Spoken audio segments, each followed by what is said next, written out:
Hello, traveler. Hope you are doing well. In today's topic, we will be going over finding love in imperfection. Put your thinking caps on for this one. The vocabulary word for the day is circumvent. This means to bypass or evade something. This word is a verb. P.S. I would hope you have a pretty good reason to use this. Without further ado, let's get into it.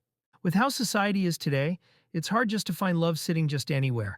But I'm not just talking about loving one another. I'm talking about loving yourself, which is most important. It's impossible to love someone else if you don't love yourself first. I will say, there are certain instances where you attempt to love someone else and don't put yourself first. Doesn't turn out well, does it?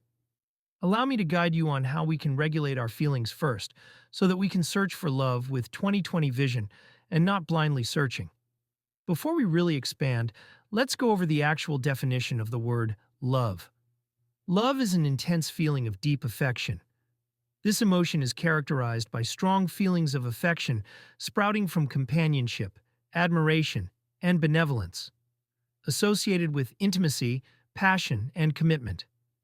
This could be to another person. This could honestly be toward anything. There is such a thing as showing love and loving things or people that cannot love you back. This is called unrequited love. First off, love isn't perfect. You're going to go through trial and error the whole time, making it imperfect. Believe it or not, we make love imperfect. If there wasn't such a thing as emotion, we would all produce the same results, making us equivalent to one another, which we have learned is impossible. It's easier to love someone else rather than ourselves. Why? It takes effort to want to do the things that we want to do in life. Loving or having love for something doesn't. Sounds easier on paper, but isn't in real life.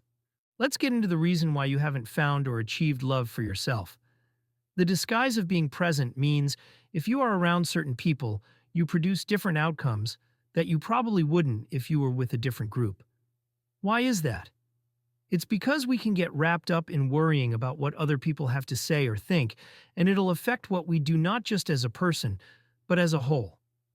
In my personal opinion, I think that love is the strongest drug known to mankind. Forget fentanyl or methamphetamine. External substances that can increase or decrease dopamine levels are known as drugs. Love is internal, which means in order to increase these levels, we must go within. This cannot be achieved by external forces, thus being superficial, and will grant you those higher levels as desired, but only to achieve temporary satisfaction. Loving yourself is understanding who and what you are. It enables you to be the same person around any group. It enables you to be comfortable in one's own skin. What we want is permanent satisfaction with ourselves. It's understanding the problem that you feel is holding you back from actual success. Ever heard of out of sight, out of mind? We constantly push away the things that we sometimes know are good for us. This isn't self-love. This is self-harm. Everyone has a breaking point, but you notice how when you are more loving and caring to yourself, your breaking point is almost always out of mind. There is a con to this one, seeing as though people often take advantage of those kinds of people, especially when they are in sight. What are some things that you like to do? What are some things that bring you happiness and excitement? Everyone on this earth is influenced by something, which hints at why we have so many different people in the world.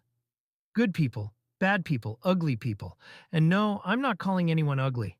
I'm talking about their actions. Because you can like someone or find someone very attractive, but when you step in a little closer, you find out they always have an attitude, can't speak to people the right way, and just don't live a good lifestyle that you probably thought that they did. This is why sometimes checking in from afar works. One of my favorite ways to find love within myself is this beautiful feeling of nostalgia.